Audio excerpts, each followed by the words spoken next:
usar uma célula-tronco pluripotente, tá? Então, no caso dos humanos e dos camundongos, a gente tem as células embrionárias pluripotentes, que envolve uma série de questões éticas, né, na sua utilização, mas envolve também uma discussão muito pesada em cima sobre rejeição, utilizar um outro genótipo, que talvez a gente não conheça. A partir de 2011, 2012, mais ou menos, a gente tem uma alternativa para a produção de células pluripotentes e que agora a gente consegue ter uma base bastante sólida e um protocolo bastante reproduzível, não só em humanos e em camundongos, mas em todas as outras espécies também, que são as células-tronco de pluripotência induzidas. E eu vou focar, então, hoje, né, a nossa conversa sobre o uso partindo delas, né, que são essas daqui, as IPS, as células de pluripotência induzida, que vem do inglês Induced Pluripotent Stem Cells. Então, a IVG, né, a gametogênese in vitro, nada mais seria hoje num protocolo ótimo, né, otimizado já, pegar uma célula já de um paciente adulto, né, uma célula diferenciada, uma célula que pode até ser uma célula de descarte, por exemplo, uma célula coletada numa amostra de urina, né? Transformar ela numa célula-tronco e transformar essa célula-tronco num gameta viável, capaz de produzir uma prole, né, ou descendência, não só fértil, viável, né, mas normal, tá? E saudável. Então, isso que a gente vai direto para o protocolo que está dando certo. Então, por que, né, fazer a gametogênese in vitro atualmente? A gente já faz a FIV, a gente já faz a MIV, a gente já tem protocolo de superestimulação, superovulação. O que a gametogênese in vitro traria de diferente ou de benefícios, né, para a reprodução assistida? Então, primeiro, com certeza, a gente vai pensar naquelas infertilidades que são adquiridas ou são genéticas / hereditárias, né? Que outras tecnologias não conseguiriam resolver, né? Então, por exemplo, um paciente que sabidamente quer ainda ter filhos, mas vai para químio e vai ficar infértil, então a gente conseguiria ter uma célula, ou já ficou infértil, né? A gente conseguiria coletar uma célula desse paciente e transformar ela num gameta e ele voltar a ter a sua própria prole, né? Isso, quando a gente pensa na veterinária, é muito importante quando a gente pensa em animais de grande valor, de grande mérito genético, muito importantes para o esporte, enfim. Isso é bastante aplicável tanto para a medicina quanto para a veterinária. E certamente, né, até uma consequência, a gente aumentaria a quantidade de gametas viáveis para outras tecnologias que já são muito mais estudadas e já estão na rotina hoje, como, por exemplo, para a FIV. Então, para testar novos fármacos, para testar novos protocolos, para testar esses embriões antes, ter um número grande de gametas, para fazer um número maior de embriões, para eles serem testados antes da transferência. E isso, quando a gente coloca todas essas tecnologias em larga escala, a gente abaixa o custo. Então, pensar em aumentar a quantidade de gametas, a gente pensa indiretamente em baixar o custo e levar a tecnologia para todas as condições possíveis, né? E, com certeza, no lado veterinário, né, no lado animal, para conservar as espécies em risco, né, de extinção, ou que tenham uma alta endogamia, porque a gente tem que lembrar que quando a gente faz o gameta in vitro, ele passa pela meiose, ele continua ele possibilita, né, a manutenção da variabilidade genética, que é o que a gente perderia com outras tecnologias que hoje em dia já não são mais tão pensadas para fim de conservação, como, por exemplo, a clonagem, né?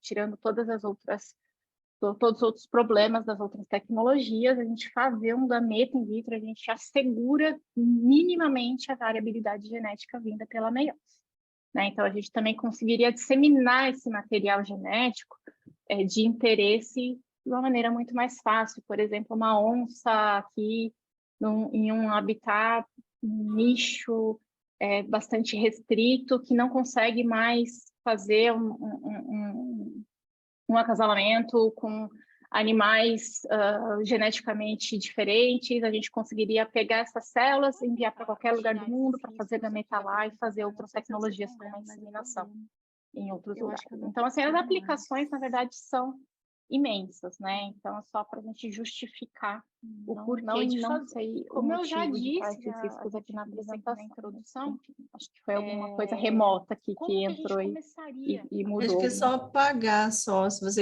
Aí, pessoal, então falando um pouquinho dessa nova tecnologia, né, que são as células de pluripotência induzida, que é engraçado, né? Alguns anos atrás falava, nossa, é uma nova tecnologia. Hoje não tem mais nada de novo nisso, né? Ela está na nossa rotina, tanto na medicina humana quanto na veterinária. Na medicina humana, existem diversos hoje tratamentos já validados usando as IPS. Gente, se vocês quiserem falar alguma coisa, vocês podem me interromper, tá bom?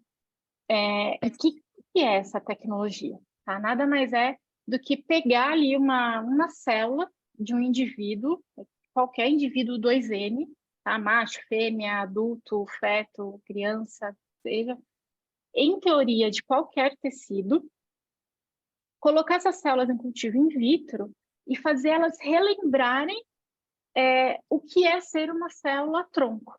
Tá? Então, é fazer elas esquecerem todas as marcas epigenéticas que elas têm, por exemplo, vou pegar uma biópsia de pele. Então, eu vou reprogramar, isso que significa reprogramar a célula.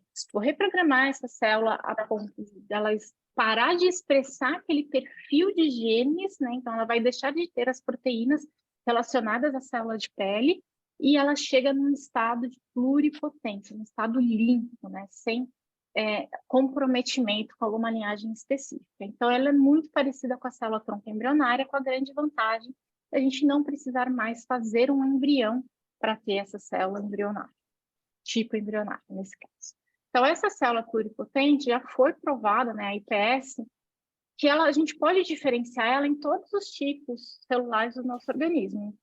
Foi provado em quase todos os tipos, né, celulares, mais de 200, a gente tem mais de 220 tipos diferentes de células no nosso organismo. Então, a grande parte das células, em hepatócito, em neurônio, em célula de pele, célula muscular, já foi provado que a gente consegue diferenciar essas células no destino que a gente quer no laboratório. Então, esse é o processo de reprogramação, né? A gente insere ou faz essa célula expressar alguns fatores. Então, aqui eu dei um exemplo de alguns, né? São 4 genes, o OCT4, KLF4, SOX2, CEMIC, e ela começa a esquecer quem ela era e readquirir características de uma célula tronco pluripotente de fato. Isso leva mais ou menos, gente, 21 dias, né? Não mais do que um mês. Então, é um processo relativamente fácil e rápido, tá? E conservado, aparentemente bem conservado entre as espécies, tá? Então, a grande diferencial é que a gente agora consegue fazer uma terapia celular, né, das mais diversos tipos, de uma maneira autóloga, sem passar pelo embrião, sem ter a questão ética de destruir um embrião, a questão importante de rejeição imune, quando a gente usa uma célula-tronco pluripotente vinda de um outro genótipo, né, de um embrião que foi doado de uma clínica de FIV, por exemplo. Então, hoje em dia, a gente já pensa que se eu quero fazer uma célula de um organismo e voltar para o mesmo organismo, hoje eu já tenho toda essa tecnologia. A tecnologia foi tão importante e ela, muitas vezes, de uma maneira bem importante, ela lembra a reprogramação feita pela clonagem, né? Porque o que a gente faz na clonagem? A gente pega uma célula de um adulto, coloca dentro de um ócito, e esse ócito reprograma aquela célula para formar um novo indivíduo que é geneticamente igual àquela célula que foi coletada e que serviu de doadora de núcleo. Aqui a gente faz praticamente a mesma reprogramação, só que eu não tenho o ócito e não levo a produção de um embrião. Faço isso tudo no laboratório. Essa técnica foi tão importante que, junto com a clonagem, recebeu o Prêmio Nobel aqui em 2012 da medicina de fisiologia ou medicina, né? Pela descoberta que células já diferenciadas, ou células maduras, são reprogramadas e tornam-se pluripotentes. A gente realmente engana a célula e aí a gente faz com que ela seja o que a gente quer no laboratório. Então, pensando nisso, se eu posso produzir um neurônio, se eu posso produzir uma célula muscular, se eu posso produzir, enfim, a célula que vocês imaginarem, né, foi um passo a mais. Bom, vamos tentar, então, reproduzir ou produzir, né, no laboratório in vitro, as células mais difíceis, mais diferenciadas, mais especializadas, que, né, a gente costuma falar que às vezes são os neurônios, mas na verdade não são os gametas, são extremamente especializados, com um perfil epigenético completamente peculiar, cada um deles, tanto o gameta masculino quanto o feminino. Então, se a gente consegue trabalhar e fazer qualquer tipo celular, né, no laboratório, por que não fazer gametas? Então, a partir daí que a gente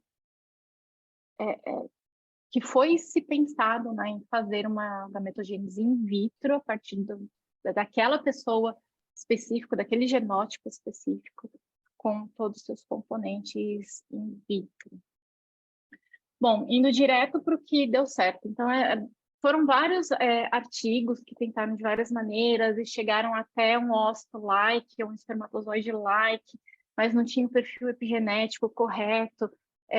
Produzia prole, mas a prole não era tão viável, nascia com diversas síndromes. Quando nascia, enfim, o que deu certo, né? A partir, então, das células troncoembrionárias em camundongos ou das células IPS em outras espécies, percebeu-se que sim, poderíamos fazer o ciclo completo da gametogênese, tanto feminino quanto masculino, in vitro, a partir dessas células. Então, o feminino aqui foi reportado pela primeira vez um ciclo completo em 2016 já, então já faz algum tempinho, e no macho em 2021, um pouco mais recente. E o que chama atenção nesses protocolos, né, depois desses outros grupos e outros artigos também saíram comprovando que é possível fazer isso, o que chama atenção é que quando a gente parte daquela célula pluripotente para ir para o gameta, a gente não consegue ir direto, falar assim, não é uma receitinha de bolo que usando 3, 4 citocinas ou fatores de crescimento, ou que seja, a gente chega no gameta viável. Não, a gente tem que reconstruir todos os passos da gametogênese que estaria acontecendo em vivo, a gente tem que reconstruir in vitro, ou pelo menos os mais importantes. Então, a gente pode ver que nos dois casos, tanto no ciclo feminino, por produzir óvulos, quanto no masculino, para produzir os espermatozoides, saindo de uma célula pluripotente, o protocolo que dá certo é ir avisando essa célula e colocando essa célula em cada passo do desenvolvimento. Então, a gente precisa pré-diferenciar essas células, primeiro nas primordiais germinativas, que vão dar origem aos gametas, né? Que são as PGCs. Aí, para fazer as PGCs, que talvez seja o passo mais importante, né?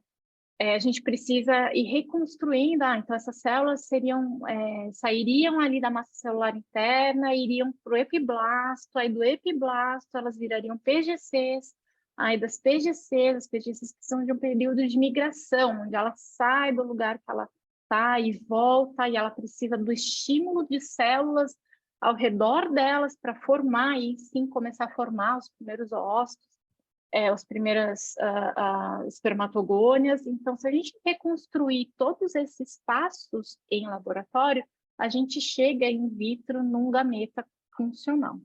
Tá bom? Então, aqui por isso que a gente chama que é um processo stepwise, né? Step by step, passo a passo. A gente sai da célula pluripotente, faz ela virar uma célula epiblast-like, né? Similar ao epiblastoide. Aí a gente faz as PGCs-like, né, que são similares às PGC, só que produzidas in vitro. Aí a gente ainda precisa de um sistema de cocultivo com células gonadais para receber os estímulos certos, para aí sim entrar na gametogênese, fazer toda a foliculogênese no caso feminino, ou fazer toda a espermatogênese no caso de machos. Tá? Então foi mostrado que a gente consegue, por exemplo, no caso das fêmeas, fazer ócitos primários que passam de uma maneira eficiente pela meiose, a gente consegue fazer toda a foliculogênese, esse folículo cresce, esse ócito cresce, ele consegue maturar in vitro, ele pode ser fertilizado in vitro, esse embriãozinho ele vai ser cultivado in vitro, e aí sim ele pode dar origem à nova prole, ou então pegar essas células, a gente pode usar essas células produzidas e fazer um novo ciclo novamente de gametogênese. Tá? Isso foi feito, pessoal, em camundongo. Né? Então, camundongo é o que a gente costuma falar, tudo acontece no camundongo, o difícil é sair do modelo camundongo. Então, para isso acontecer, lá em 2011, 2012, um passo muito importante foi demonstrado, e depois que foi demonstrado esse passo, que é para a gente chegar no gameta, a gente precisa obrigatoriamente passar pelo estágio de PGC, né? Aí o protocolo ficou muito mais reproduzível para outros laboratórios, para outros grupos, também para outras espécies. Tá? Então, um passo fundamental para a gente chegar de uma célula somática, né? Fazer ela pluripotente, um passo primordial para chegar no gameta viável, que vai dar origem à prole viável, é passar, então, pelo estágio de PGC. Tá? Então, seria o primeiro passo para a gente construir o nosso gameta. Então, esses foram os primeiros trabalhos aqui de Hayashi, primeiro 2011, depois 2012, mostrando animais epigeneticamente normais, uma cria inteira que nasceu viva, sem problemas, e essa cria deu origem depois à F2, que deu origem à F3, todas sem problemas. Então, foi um grande marco, na verdade, a gente precisa saber que a gente precisa fazer esse passo a passo e passar obrigatoriamente por uma PGC bem feita, né, entre aspas, aqui no laboratório. Bom, então, no que consiste esse protocolo? Vamos falar primeiro dessa primeira parte, que é chegar, então, numa célula-tronco, numa PGC. A gente viu como que pega uma célula de um indivíduo já adulto e chega na IPS. Agora, quando a gente pega a IPS, ou célula embrionária, por exemplo, em camundongos, como que a gente chega na PGC? Aí o protocolo começa a ficar mais fácil, né? Porque, em teoria, pelo menos para camundongos, depois para humanos, tem pequenas diferenças, tá? Mas são pequenas diferenças, não são grandes. O protocolo não leva mais do que uma semana para a gente ter uma PGC in vitro. Então, a gente pega a nossa célula pluripotente e fala para ela, olha, você precisa ir para o caminho do epiblasto. Então, ela fica 2 dias com suporte do meio, com um suplementos N2, B27, ativina FGF. Ela começa a se diferenciar, então, no epiblasto-like. E aí, essa epiblastoide que, né, já começou a se diferenciar, ela parece um pouquinho que ela vai virar um fibroblasto, alguma célula mesenquimal, alguma coisa assim, a gente já pega essa célula e coloca ela por 4 dias no meio de indução em célula primordial germinativa, que no caso do camundongo usando BMP4, Stem Cell Factor, BMP8 e EGF.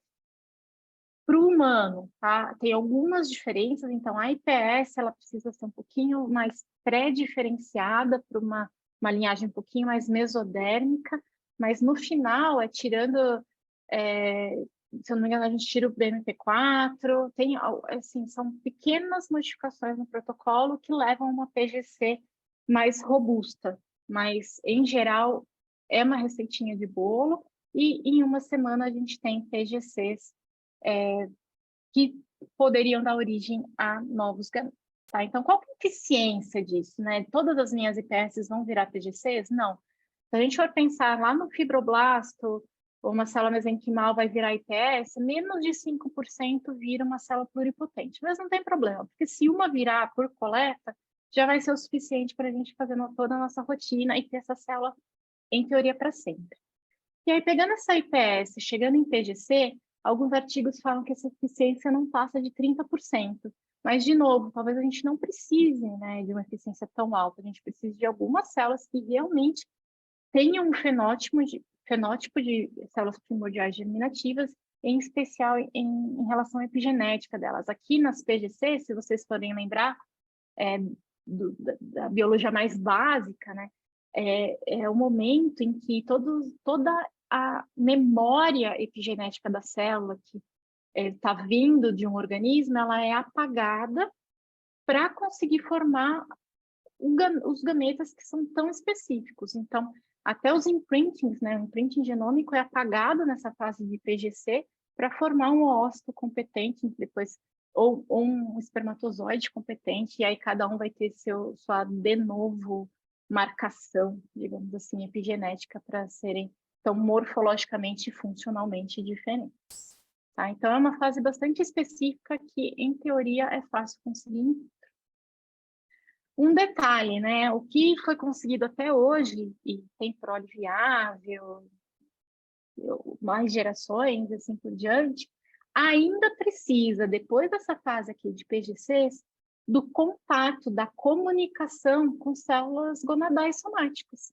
Tá? Então, não é, apesar de, né, nos artigos falarem assim, aqui como está escrito, né, constituição in vitro de todo o ciclo da fêmea em camundongos. Não é bem assim, né? Porque se você precisa de um componente ainda que está lá no in vivo, você precisa coletar essas células, geralmente de fetos, de ovários fetais, depois também foi mostrado com ovários de neonatos ou até de ovários adultos, a gente ainda precisa de um componente em vivo, né? Então,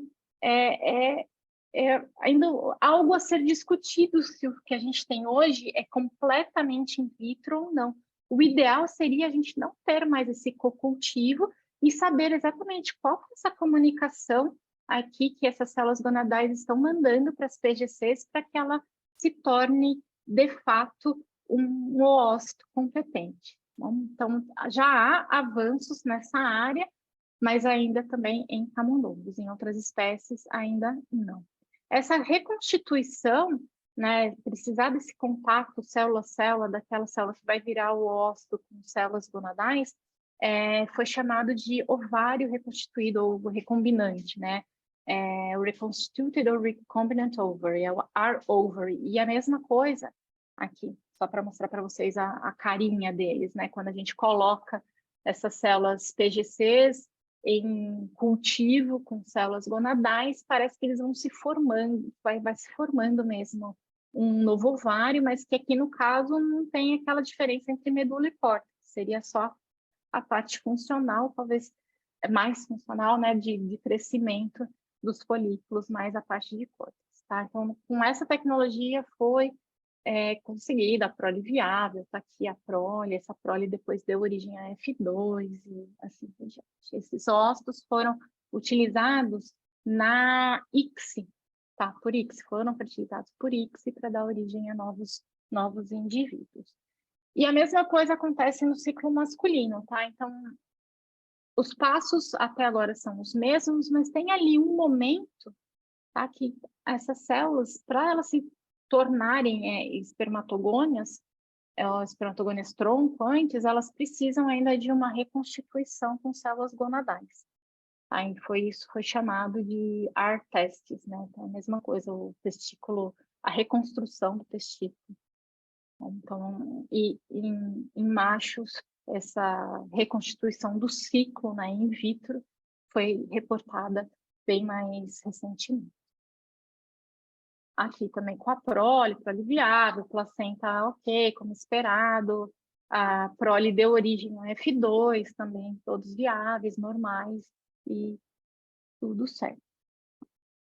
Bom, saindo um pouquinho do camundongo, bem mais recentemente, já então faz um ano, que foi publicado exatamente o mesmo protocolo para ratos, né? Então, quem conhece um pouquinho da biologia básica sabe que sair do camundongo, mesmo indo para o rato, não é fácil, porque mesmo os ratos, eles têm uma fisiologia diferente e é mais complicado do que os camundongos, né? Então, ter conseguido refazer todo esse ciclo em outra espécie sem ser o camundongo, apesar de ainda estar no roedor, já foi um avanço bem considerável. Aqui eles fizeram, então, essas células tronco, que tinham uma fluorescência específica no momento que eles adquiriam potencial, ou adquiriam características de células primordiais germinativas. Aí tiveram a prole depois deu origem a F2, Então, aparentemente, o protocolo é robusto o suficiente para, pelo menos, essas espécies em roedores. Bom, em humanos, né? Em humanos, a gente consegue hoje facilmente fazer as células IPS. Das células IPS, a gente consegue fazer as PGCs, como eu disse para vocês, com pequenas modificações no protocolo. Então, eu trouxe aqui um trabalho do nosso grupo. A Aline talvez esteja aí na plateia.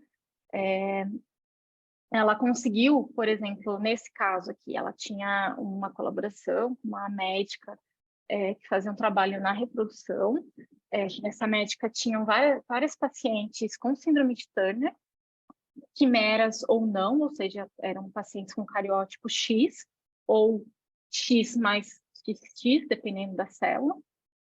Pegou o sangue dessa célula, sangue periférico, né, uma coleta normal, simples, feita em ambulatório. A gente conseguiu isolar algumas células sanguíneas dessas pacientes e fizemos a reprogramação e temos agora as células tronco IPS vindas dessas mulheres. A partir das células tronco vindas do sangue dessas mulheres, a Aline conseguiu diferenciar aqui nas PGCs, né, as PGCs like, positivas aqui para Vasa, Estela, enfim, diversos marcadores de PGCs, provando que a gente consegue fazer as células precursoras dos gametas em humanos in vitro, e, obviamente, o próximo passo seria pegar essas PGCs e transformar em gametas viáveis. Agora, em humanos, a gente tem, né, uma preocupaçãozinha, claro, a mais, que é a questão ética, né? Então, existem várias questões éticas nesse protocolo. Então, a primeira que a gente poderia pensar é, bom, hoje o protocolo que a gente tem envolve agregação com células gonadais fetais. Então, poxa vida, para eu produzir gametas dessas mulheres, eu vou precisar pegar tecido ovariano de fetos, né? Então, já chega assim, a ser uma questão a ser pensada, se esse protocolo realmente vai poder algum dia ser utilizado em larga escala em humanos. Então, por enquanto, claramente não. Não faz sentido. A gente já está querendo sair da destruição, né, entre aspas, dos embriões, já está querendo sair de todas as questões éticas, não teria por que entrar em outra. Então, a gente, de fato, em algum momento vai precisar fazer toda a reconstrução desse ciclo in vitro, sem precisar da agregação, sem precisar do ovário reconstituído. Tá? Então, e obviamente, para testar, né, qual que é a prova final de que um óvulo ou um espermatozoide é viável é ter a prole. Então, hoje, em humanos, a gente, eticamente, não seria ainda possível, porque a gente não tem tanta certeza, assim, de que essa prole não vai ter ainda um problema epigenético, ou mesmo genético, enfim. A gente tem, né, bastante coisa para ser testada. Nesse sentido, eu reforço aqui, a gente vai falar um pouquinho mais, em breve, sobre a necessidade da gente testar esse protocolo, testar a IVG, né, a gametogênese in vitro, em outros modelos que não sejam os roedores, antes de ir para os humanos. Porque a partir do momento que a gente coloca esse protocolo funcionando numa espécie, por exemplo, de produção, né, que é mais fácil a gente ter material para começar, é mais fácil a gente ter biotecnologias disponíveis para ter diversas prenheses e, enfim, ver o resultado, né, até a gente não ter essa validação em animais maiores, eu acredito que vai ser um grande gargalo ainda para a utilização em humanos. Bom, no laboratório, então, tá, o que já foi feito? Foi feito, sim, uma agregação dessas células PGCs produzidas a partir de células IPS com células gonadais de camundongo. Então, é uma agregação xenogênica. Tá? Então, essas células de camundongo, elas dão um certo suporte para derivação de ócitos like, tá? De oogônias. Depois, a gente foi reportado ócitos like in vitro em humanos, mas, claro, sem usar células gonadais humanas, pela questão, obviamente, ética, né? Então, aqui foi mais uma prova de conceito, né? O protocolo provavelmente funciona, mas, enfim, a gente ainda tem essa ressalva de que para colocar isso funcionando na clínica, a gente vai precisar testar isso em larga escala e não sei o quanto ético seria a gente usar um co-cultivo, né, de células de gametas humanos com células de camundongo ou de outras espécies para, enfim, como seria essa comunicação fina, né, xenogênica entre espécies? Não deve ser exatamente igual. Então, a gente ainda segue aqui no caminho de tentar refazer todos os passos in vitro para não precisar dessa agregação. Mas, de novo, por enquanto, a agregação ainda é necessária para a gente ter um sucesso da técnica. Tá? E outras questões éticas, né? Não só a utilização dessas células ou agregação xenogênica, mas se a gente for pensar no contexto geral de fazer muitos gametas in vitro, a gente precisa começar a pensar e colocar os prós e os contras à discussão, né? Então, tem 2 artigos que falam exatamente da ética sobre isso, como fazer e por que aumentar a produção in vitro de gametas, né? E quais seriam possíveis consequências, né? Algumas que a gente poderia listar aqui, só para deixar, né, a gente pensando um pouquinho, né? Seria aumenta muito a disponibilidade de gametas, né? Muito mais do que a gente vai precisar, por exemplo, para FIV. Vai ser um passo natural quem trabalha ou mesmo quem está adquirindo, entre aspas, esse serviço, né, ou esse produto, né, que seriam os pais, em teoria, querer selecionar. Selecionar para quê? Para o que quiser. Porque se você tem uma gama muito grande de embriões vindos desses gametas, você pode começar a selecionar para aquilo que você quer. O quanto isso vai ser ético ou não, né? Então, isso é chamado atualmente de embryo farming, né? Geração a larga escala aí de embrião, se a gente tiver uma disponibilidade muito grande dos gametas viáveis. Ainda provavelmente vai ser possível a gente ter os embriões vindos de uma pessoa só.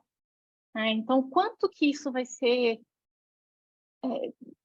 possível eticamente? E a gente sabe que as questões legais e éticas mudam muito de país para país. Será que tá tudo bem, na Europa não vai ser possível, mas na Coreia vai ser possível? Como que a gente vai lidar com isso? Porque aí, em teoria, se a gente partir de uma mulher, um genótipo XX, a gente consegue ter ócitos X e espermatozoides X. Se a gente partir de um homem ou de umas células XY, a gente vai conseguir ter ócitos X. Provavelmente ócitos Y não serão viáveis, mas ócitos X a gente vai conseguir. E espermatozoides X ou Y a gente também vai conseguir. Então, seria possível, em teoria, uma pessoa dar origem ao seu óvulo e ao seu espermatozoide e eles se fertilizarem. Se esses gametas forem epigeneticamente bem reprogramados e corretos, essa prole pode ser viável. Né? Então, quanto isso vai ser ético, quanto isso pode ter implicações futuras, enfim. No mesmo pensamento, né, disso ser um problema, a gente pode pensar, por exemplo, em casais de mesmo sexo que poderiam ter seus próprios filhos produzindo óvulos ou espermatozoides, enfim, de qualquer um dos parentais, né, dos pais, do pai ou da mãe. Na verdade, a gente não precisaria mais falar em pai ou mãe, a gente poderia falar só x. Ô, Fabi, Pode falar. Nesse caso do indivíduo produzir o gameta masculino e o feminino, enfim, sei lá, a partir de uma célula sanguínea, a prole seria como um clone? Não, porque passou pela meiose. Geneticamente? Os dois passaram pela meiose, tanto o ócito quanto o espermatozoide. Então, seria o mesmo material genético com uma certa variabilidade genética. Não é um clone, porque não é exatamente igual. Tá. Tem bastante coisa envolvida aí que a gente precisaria pensar, né? Uma coisa que eu pensei quando você falou que ainda precisa de células ovarianas ou de animais ou de fetos, né, humanos, para se fazer a produção in vitro do gameta, vocês conseguiram chegar no óvulo, né, no gameta já. Não seria eventualmente mais fácil chegar às células da granulosa, por exemplo, e fazer o co-cultivo com essas células? Ótima questão. Provavelmente vai ser o próximo passo, a gente pegar as células iPS e refazer tudo que a gente precisa in vitro. Então, eu estou precisando das células aqui do cúmulo zoócito e pegar, Tá. inclusive com o mesmo genótipo, né? Com o mesmo material genético, Diferenciar, exatamente, diferenciar elas, juntar, aí já, entre aspas, resolveria grande parte dos problemas que hoje a gente prevê. Mas ainda ninguém fez. Imagino.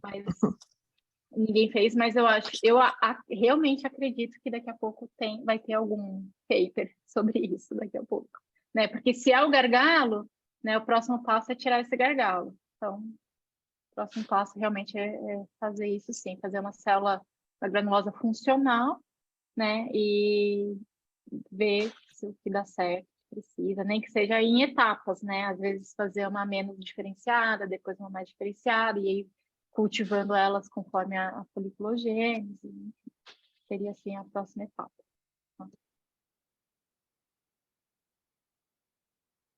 E aí, gente, só terminando aqui sobre uma última questão que a gente, né, precisaria pensar, seria em teoria possível e fácil, né, você, né, pegar o material genético de um coleguinha lá que você acha, né, interessante, sabe que tem não sei, enfim, é interessante fisicamente ou intelectualmente, vai lá, pega um cabelo, né, da pessoa, uma amostra de saliva, alguma coisa assim, e de repente você tem essa célula no seu laboratório e consegue fazer um gameta a partir dela para você fertilizar e ter uma prole sua, né? E, em teoria isso é possível. Então, obviamente, não é ético, mas e aí, né? Como ficariam as leis se isso um dia for fácil desse jeito e possível de acontecer?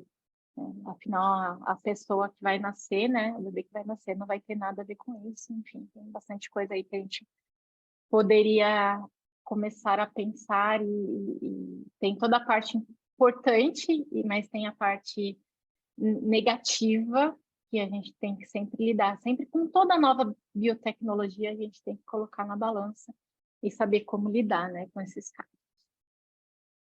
Bom, já então entrando para o que a gente tem hoje no nosso laboratório, né, como eu falei para vocês, aqui a gente trabalha com animais e eu realmente acho que entre sair do camundongo e chegar no uso em humanos, vai ser imprescindível passar pelo menos por um modelo suíno ou por um primata não humano, até às vezes por cão, né, que é um bom modelo biomédico, e certamente o bovino é muito interessante nesse quesito pela facilidade e de análises que a gente tem hoje, né? Por ser uma espécie economicamente importante, a gente tem acesso a material de maneira mais fácil e a fisiologia já é reprodutiva, pelo menos já é bastante conhecida. Então, inegavelmente, a gente vai precisar testar esses protocolos nessas espécies que a gente chama de grande porte. Tá?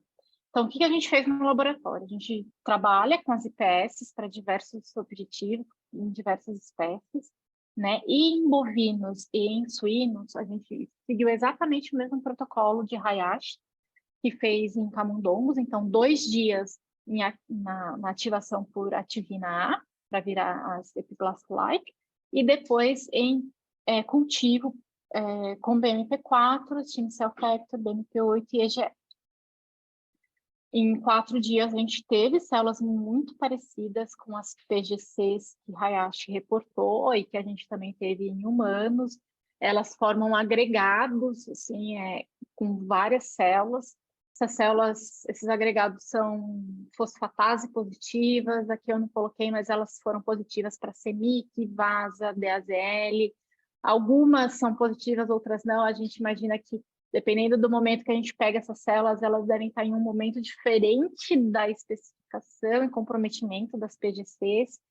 E o mais interessante é que eu vou passar rápido, tá? Quem tiver interesse, depois a gente pode conversar. uma maneira mais profunda. Mas a gente fez perfil de microRNA, transcriptoma, ou seja, o que essas células estão expressando. A gente fez o perfil de epigenético, de alguns genes imprinted, e tudo nos leva a crer que durante essa reprogramação, então, né, saindo de fibroblasto, indo para a célula-tronco, indo para a epiblast-like, chegando nas PGCs, elas estão sim adquirindo características germinativas, tá? Então, por exemplo, no perfil de microRNA, a gente viu ativação nas PGCs like de vias importantíssimas para foliculogênese, para a produção do gameta viável, por exemplo, a PI3K-KT, a via do TGF-beta, no transcriptoma, ou seja, o que essas células estão produzindo de RNA, né? Qual que é o perfil de expressão delas? Elas já são bem diferentes dos fibroblastos e também das células-tronco, estão ali agrupadas nas IPS. Então, parece que parece não, né? Elas passaram pela reprogramação, foram para a pluripotência e agora elas voltam a ser diferenciadas e aí começam a expressar marcadores, assim, a gente consegue identificar vias relacionadas à produção de hormônios, ao ciclo celular, à migração celular, que é o que a gente quer ver nas PGCs.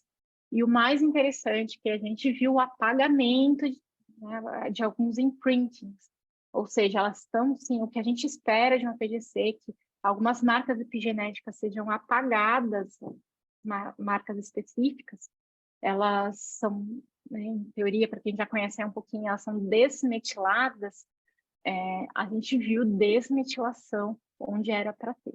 Tá? Então, por exemplo, nesse locus específico aqui, o H19 de F2, que é bastante importante para a reprogramação em geral, ele está sempre alterado em clone, que faz embriões FIV serem maiores, né, da origem à síndrome da cria gigante. A gente viu que nesse protocolo a gente consegue apagar esse imprinting e depois a gente ainda falta ver readquirir essas marcas epigenéticas um pouquinho mais para frente. Bom, então a gente chegou aqui nas PGCs, né? Então, em bovinos e em suínos, o próximo passo é fazer o gameta funcional propriamente dito. Então, em suínos, tá? A gente já deu o próximo passo, então nosso próximo passo em suínos foi tanto fazer o ovário recombinante reconstituído, que é o R-ovary, também fizemos o WAR testes, e a Naira, né, que é a pós-doc que está envolvida diretamente nesse trabalho, também está tentando refazer todo esse ciclo in vitro, tentando fugir um pouco dessa reconstituição com as células, que é um pouco do que a Dani perguntou. A gente ainda não está no momento de agregar com células que foram diferenciadas a partir de IPS, mas esse é o próximo passo. Fabi, a Mayra... Pode falar. Essa Mayra é a Mayra Vizentim? Não, é a Naira. Mas a Mayra não é a Mayra... aqui. Não. Não do VLA. A professora é a Mayra, né? Não. Ah, tá. Não é. Que susto. Tá bom. Desculpa interromper. Não, mas se a Mayra chegar nos ouvidos da Mayra e ela quiser contribuir com a gente aqui no fazer os espermatozoides in vitro, estamos completamente abertos para colaborações. Porque, inclusive, a gente precisa, né, de gente que trabalha com o ósseo em vivo e com o espermatozoide em vivo para a gente ter nosso controle, né? Saber se o que a gente está conseguindo é o esperado ou não. Bom, mas então a gente conseguiu, né? Estamos nessa etapa aqui de fazer essa agregação, chegar nas estruturas parecidas com os folículos in vitro, tanto em suínos e aqui em bovinos. E esse trabalho aqui de bovinos é a Caiana que está fazendo. A gente marcou nossas células-tronco com uma proteína fluorescente verde, que é GFP, para conseguir rastrear essas células, ver se elas realmente são elas que estão se transformando nas PGCs e que vão... A gente agregou elas no ovário reconstituído também aqui com células suínas, foi uma agregação xenogênica, e com células de camundongo também. Agora, os próximos passos aqui, vou deixar vocês aqui na expectativa, que seria, na verdade, testar essas estruturas a ponto de ver se estaria começando aí alguma meiose ou não. Isso a gente ainda não testou. São cenas para os próximos capítulos. Bom, então, a gente está nesse ponto aí em bovinos e em suínos. Então, sempre me perguntam, né? Tem mesmo, né? Os gametas in vitro, você acha que vai dar certo? Nossa, parece ser tão longe, né? Onde que a gente está, né? Foi a pergunta da palestra de hoje. Onde estamos na gametogênese in vitro hoje? Então, eu vou falar para vocês, se a gente fosse dividir em duas etapas, né?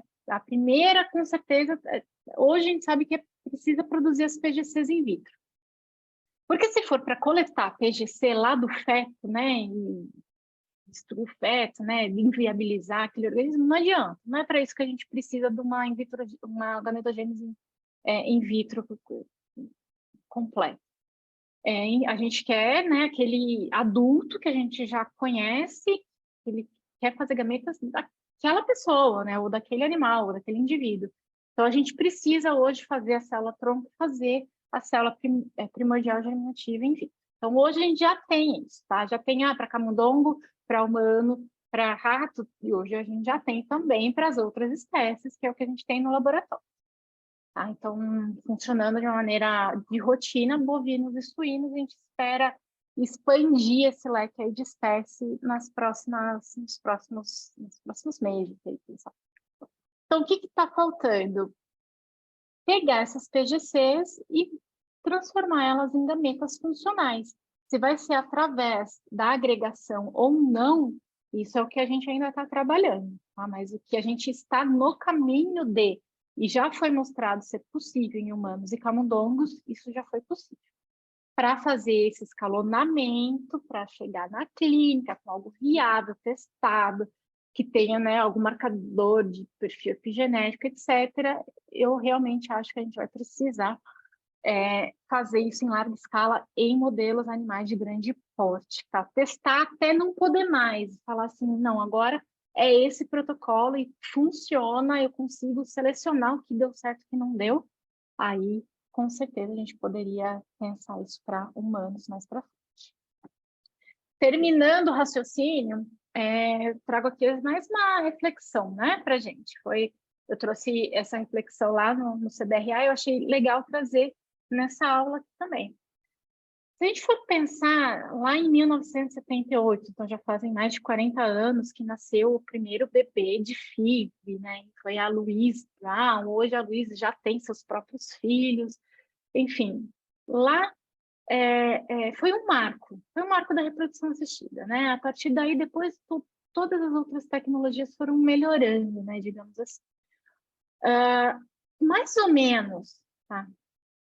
40 anos antes, um pouco mais, mais ou menos 45 anos antes, fazer um bebê no tubo, ou in vitro, era algo completamente de ficção, né? Tanto que tem uma ficção muito interessante, que não versa só sobre isso, versa também sobre como a sociedade se posiciona quanto a isso e como ela poderia ser influenciada, enfim, essa obra, né, que é o Admirável Mundo Novo, de Huxley, ela foi bastante interessante, e ela é muito interessante para a gente refletir até hoje, e menos de 50 anos antes de a FIV ser um fato, era completamente ficção.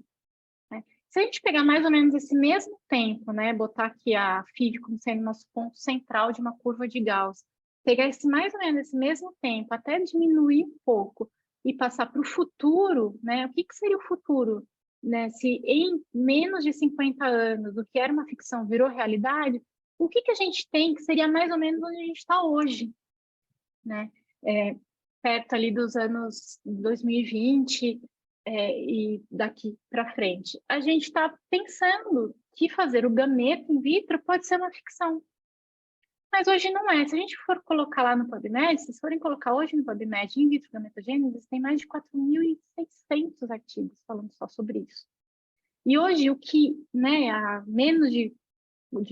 mais ou menos 40 e poucos anos atrás, era um acontecimento que era a primeira FIV que deu certo, etc. Hoje a gente tem milhões de ciclos de FIV acontecendo naturalmente. Hoje nada mais normal do que, né, a gente quando eu dou uma aula na graduação, eu sempre pergunto, né, se tem alguém que foi concebido por FIV, foi feito por FIV. Toda a turma tem alguém, tá, que foi concebido por FIV hoje.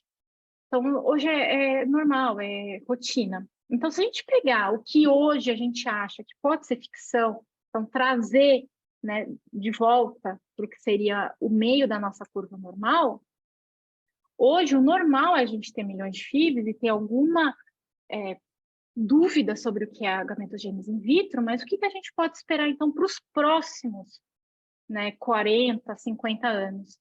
Eu não tenho dúvida alguma que isso vai ser uma realidade, né? Então, a gente vai ter a produção de gametas in vitro de maneira robusta, segura, né? A gente não vai ter como fugir disso. O que a gente vai conseguir trabalhar melhor é o quanto isso vai ser necessário, em quais casos e o quão ético isso vai ser. Mas, assim, a partir do momento que a tecnologia for liberada, vamos dizer assim, entre aspas, né, virar, entre aspas, a carne de vaca, como hoje é a FIV, a gente perde um pouco de controle sobre isso. Então, deixa aqui só essa reflexão, né, do que, o que às vezes hoje a gente fala assim, mas vai ter muito problema epigenético, mas, nossa, não tem ainda em humano. Mas, gente, hoje a gente está só a menos de 50 anos de acontecer uma outra mudança de paradigma, né? Então, é nisso que a gente tem que pensar. Vai ser possível fazer isso? Vai ser possível. Se a gente está há 10, 30 ou 50 anos de fazer isso virar o gameta in vitro virar uma rotina especificamente, eu não tenho muita dúvida. Tá bom? Então, eu não queria me alongar muito, isso era o que eu tinha para apresentar de atualidades, né, atualmente.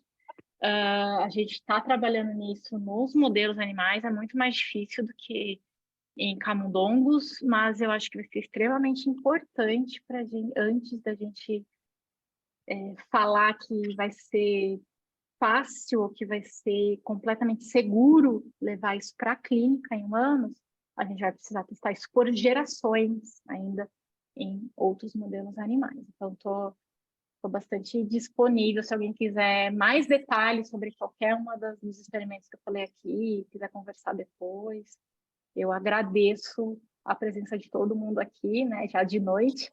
Desculpe se eu falei um pouquinho a mais, Dani. A gente acaba sempre falando um pouquinho a mais, desculpa, mas agradeço muito o convite, então, de novo, aí do Instituto, da Fertility, da Dani e da Cris. Poxa, Fabi, que bacana, que aula legal.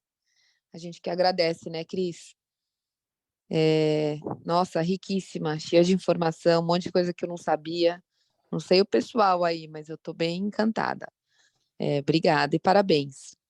Fascinante, dá para ficar sem dormir com esse assunto. Fabi, o que você pensa a respeito disso daí para...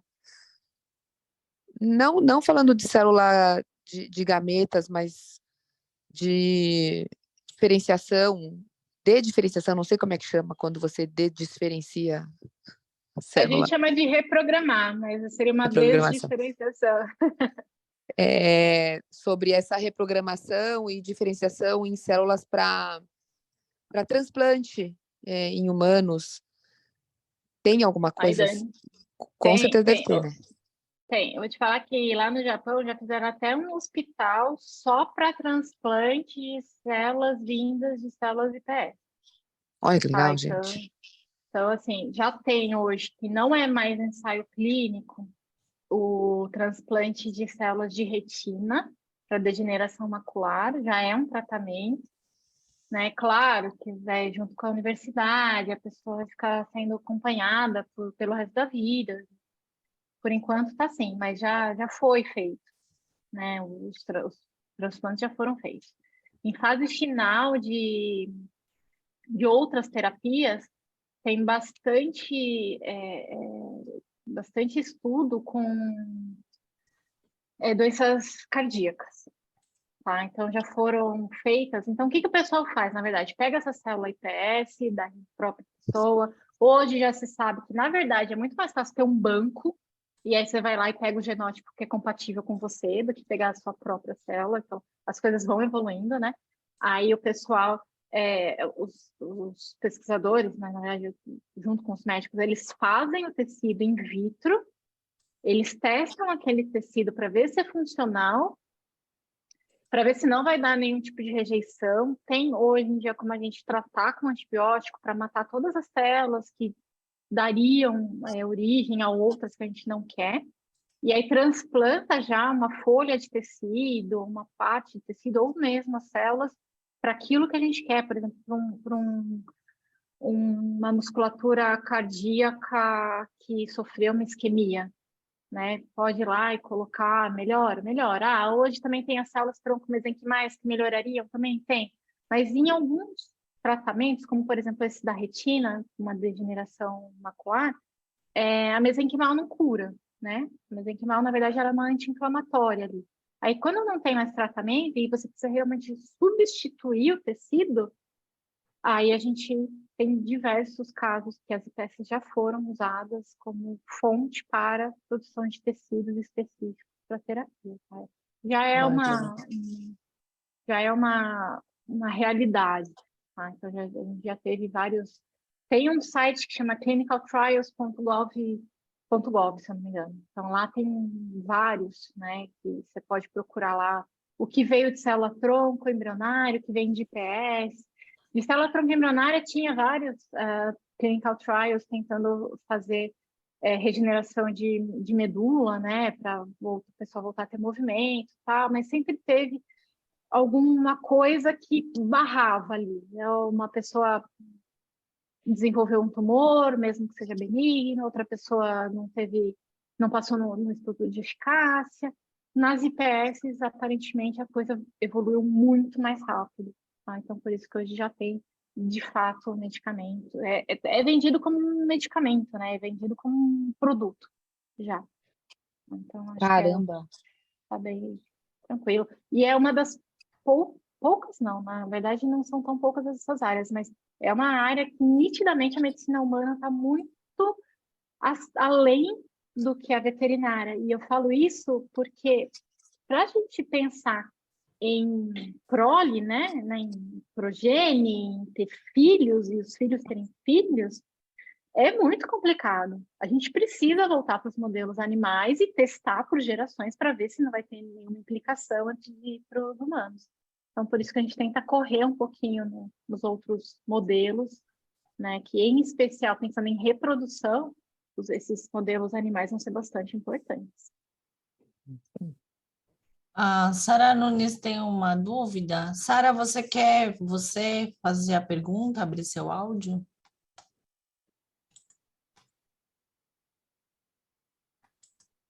Oi, gente, não sei se meu áudio está funcionando. Estão me ouvindo? Assim, Tá perfeito. Primeiro, obrigada, professora, pela aula. É sempre muito eu bom. agradeço. Não é a primeira vez, mas eu sempre tento participar.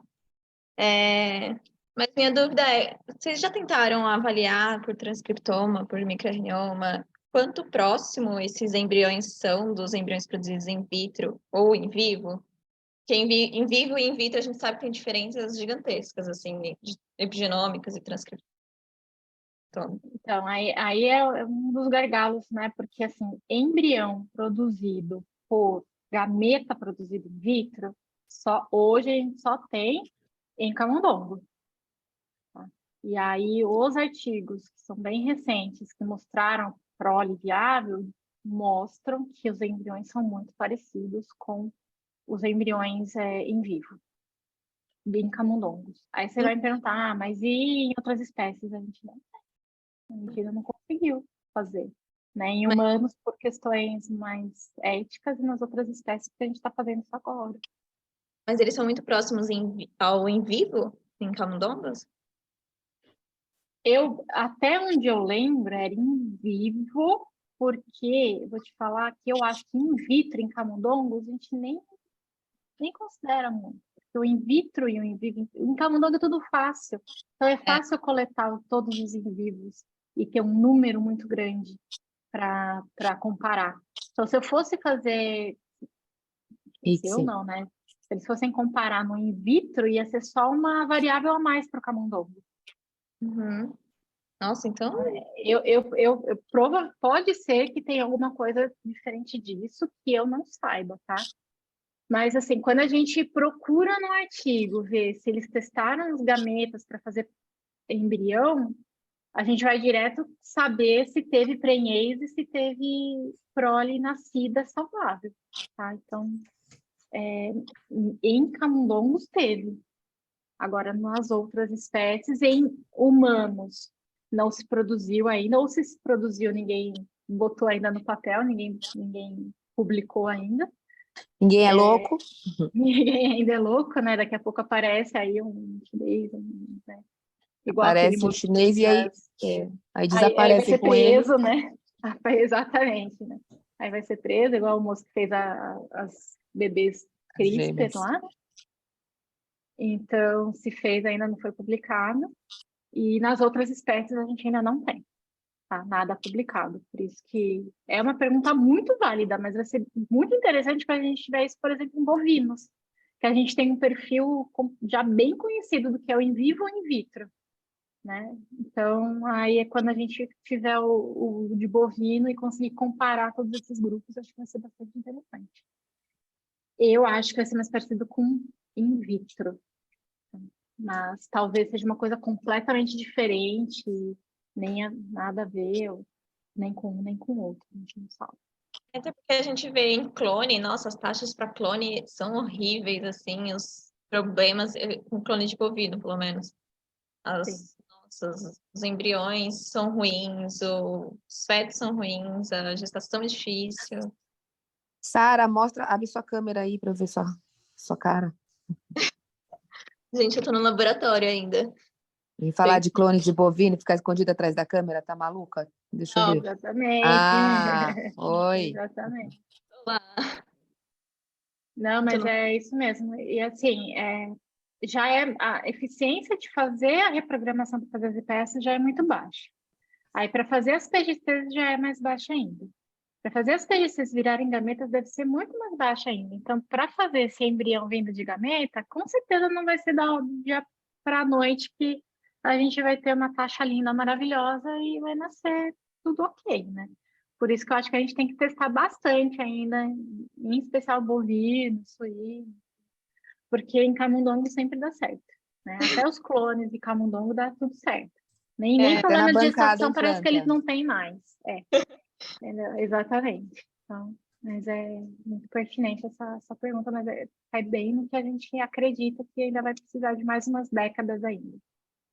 Não, porque eu acho que prenhez saudável em bovino já é um super sucesso, porque clone já foi há um tempo e a gente tem hoje taxas bem complicadas, assim, eu vejo problemas cardíacos, nasce com o intestino colapsado, é bem difícil. Sara, onde você trabalha? Eu sou orientada do Anthony, mas eu Tá. vi um pouco de laboratório bovino, com clonagem. Você veio pela Raquel? Olá, Raquel. A gente está com uma empresa junto com a Raquel. Tá bom. Olha quem tá ali. Ah, gente, não acredito. Não perderia. Estou aqui só escutando vocês. Boa, Raquel. Obrigada, viu?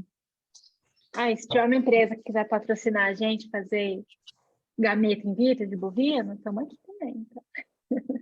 Aceitando, né? Vamos testar. Camila fez uma consideração aí no chat, quer falar, quer que a gente leia? Obrigada, professora, obrigada. Obrigada a você.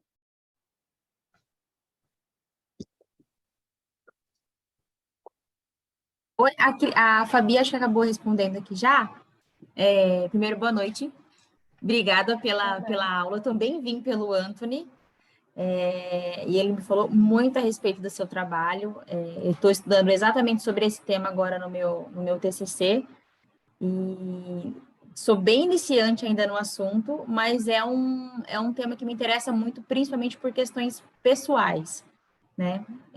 Eu tenho um namorado que é um homem trans, e a nossa intenção é estudar a respeito disso para saber como que seria isso futuramente, né? Quais seriam as nossas possibilidades. Obviamente não seria para a gente, mas para as futuras gerações, né?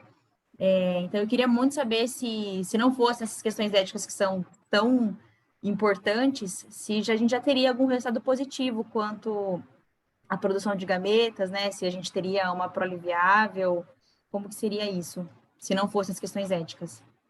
Camila, eu acredito que as coisas começam a funcionar quando a gente leva para larga escala e começa a virar rotina. Quando começa a ficar fácil, que é o que a gente não conseguiu, por exemplo, nos clones hoje, né? Ainda não é tão fácil, ainda tem que ter alguém com a mão treinada, ainda tem que, né, alguém que vai ficar lá fazendo 100 ossos por vez, ainda vai dar errado, se o cara não estiver dormindo bem, vai piorar tudo.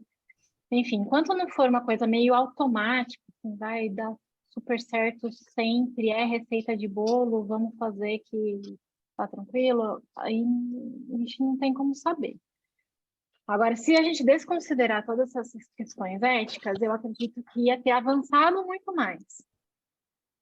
Tá? Ia ter avançado muito mais por quê? Porque a gente ia ter um N muito maior.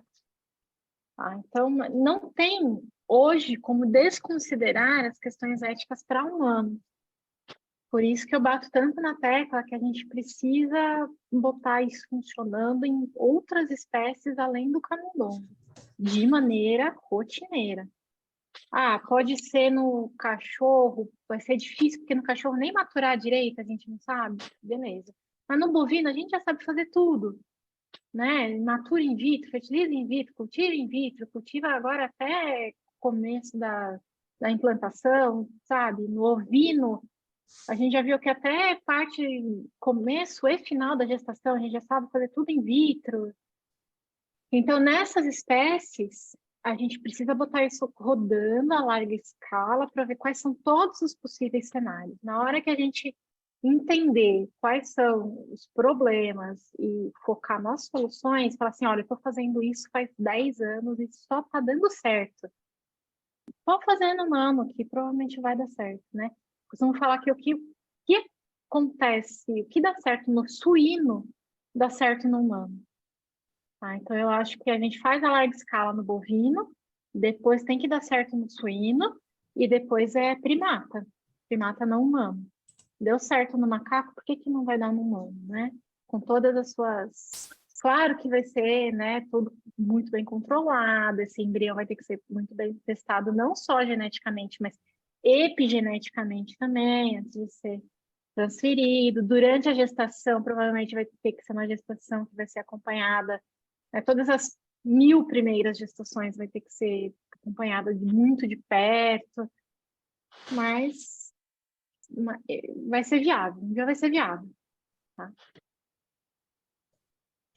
Não sei se eu te respondi, Camila, qualquer coisa você me pergunta de novo. Sim, respondeu sim, obrigada. Ramon quer fazer a pergunta, você quer que a gente leia? Ah, aparece aí Ramon. Ramon, gente, tá aqui no laboratório, ele é cria aqui da Olá, casa, ele tudo trabalha bem? com isso hoje também, nos Estados Bacana. Unidos, então Ramon já é um dos que vai colocar isso na prática em breve. Ramon tem cara de cientista, hein? A Sem pergunta que pressão, ele viu, Ramon? fez Sem já tirou mais de uma Pressão. horinha do meu sono de hoje. Eu acredito que o IVG, após ser desenvolvido em animais de produção, substituirá a FIV, IA e ATF. Eu acho que se complementam, né? Brincadeira, Ramon! Uma pergunta Eu- polêmica que eu vi a Raquel aí. Olá, Raquel, tudo bem? Raquel foi jantar. Faz tempo que eu não vejo Oi, a Raquel de Ramon. boa. Não, tô aqui, gente. Aqui minha câmera é muito ruim, daí parece que eu tô em Nárnia. Ô, gente, eu acho, Ramon, eu acho que você vai concordar comigo. Se a gente fizer um ócito in vitro, um ócito like, não faz sentido nenhum pegar esse ócito e implantar ele de novo para mulher ou para fêmea, né, ovular. Então, vai precisar de outras tecnologias. Eu acho que no final vai precisar de tudo junto, né? Vai precisar fazer uma FIV, ou uma ICSI. Então, no caso da FIV, eu acho que elas vão ter que andar juntos. No caso da inseminação, também eu acho que pode, por exemplo, fazer o espermatozoide in vitro e usar na inseminação, né? E essa inseminação provavelmente vai ser em tempo fixo para a gente não perder ciclo, né? Então, eu acho que vai ser tudo em conjunto, na verdade. Eu acho que ela só vem abrir um pouco mais o leque para novas possibilidades e resolver problemas que outras tecnologias não resolveram até hoje. Não sei o que você acha. Pode falar. Concordo. Eu acho que Ramon, eu acho que vai acontecer isso sim, só que dessa maneira que a Fabi colocou, entendeu? Para animais assim, com valor agregado muito grande, e quando você tem a possibilidade, principalmente para equinos, por exemplo, né, Dani? A gente sabe que o equino, sim, é um animal que tem esse potencial aí mais próximo como o humano, né? Em valores, mas vamos colocar assim. Então, eu vejo isso como uma grande possibilidade de entrar junto com a FIV, né? Como potencial concorrente. Não é concorrência, né? Andar junto e abrir o leque aí dentro da produção. sim, concordo com vocês. Eu acho que quando nós conseguirmos fazer isso, produzir gametas in vitro, vai ser uma tecnologia facilitadora dessas outras que vão entrar naquele portfólio que provavelmente as empresas vão ofertar para os clientes. A gente tem gametas desses animais e temos produtos infinitos. Porque a fonte vai ser esgotável em algum momento, se essa tecnologia funcionar. Eu posso ter um animal de ET que ele pode ficar doente, ele pode morrer, mas a partir do momento que eu tenho as células tronco dele pode ser induzida ou embrionária in vitro, meu estoque é inesgotável. Eu posso produzir espermatozoide ou óvulo daquele animal para sempre. Vai ser, na verdade, algo facilitador. Em relação ao gado, Ramon, eu não vejo muito isso no corte, mas muito, muito possível para o leite, tá? Leite, eu acho Sim. que é uma possibilidade muito grande de ocorrer o quanto antes estiver pronta a tecnologia disponível. E para equinos, né? Pensa uma fêmea gestante de alto valor, que não pode, na verdade, ficar gestante, senão ela não vai ter aquela égua que corre nas Olimpíadas, etc, para esses animais, com certeza. Galera. Mas estamos aqui como é que é? Num local de reprodução humana. Pouco tempo. Tudo bem que hoje só tem veterinária, hein, Cris?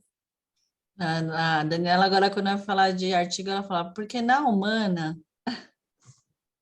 Não, quando eu falo ciclo estral da fêmea humana. Gente, mais alguma coisa, Cris? Alguém perguntou mais alguma coisa? Acho que eu nem vou dormir hoje. Tudo bem. Só reforçando o recadinho que eu coloquei no chat, pessoal, a gente não colocou para fazer inscrição no acesso do Zoom, então quem precisar do certificado, de novo, solicitar amanhã por e-mail, por favor, tá? Coloquei ali no cursos@sapiente.org.br, faz essa solicitação amanhã, por favor. E mais um recadinho, o nosso próximo evento científico vai ser o fórum, né, Cris? Fórum. Você tem não? Estou sem a data aqui, Dani. Despreparada. A gente divulga. E no nosso próximo Journal Clube a gente vai ter também a turma da VET aqui, vai ser provavelmente o Pietro vir falar aqui do controle farmacológico do ciclo estral de grandes animais. Então, os veterinários já fiquem apostos aí que logo mais a gente vai divulgar e postar. Tá bom? Fabi, sem palavras, muito obrigada. Eu que agradeço pela oportunidade. E pelos seus estudos aí, o seu e do pessoal aí que trabalha com isso. Parabéns, viu?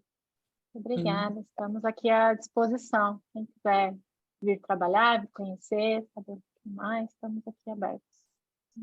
Obrigada a todo mundo que veio, Raquel, Carol, que entrou, Anthony, que eu não conheço só de nome. Ah, o Anthony está aí. Olá, Anthony. Olha lá. Oi, esse Fabi, é o parabéns. Antônio Eu tava assistindo Mais aqui. um aí do time. Não, é maravilhoso. Obrigado pela palestra, Fabi. Obrigado aí. E obrigado, Agradeço meninas, a pela audiência. oportunidade de divulgar o conhecimento aí até. E essa aluna Camila, ela é uma aluna da medicina e tinha questões pessoais. Eu falei, você tem que assistir. Se você quer saber o cenário de quem faz isso no Brasil de um jeito palatável para você entender onde a gente está, eu falei, aí eu mandei para ela em cima da hora. Eu falei, era umas 7h10. Falei, Camila, você tem que assistir.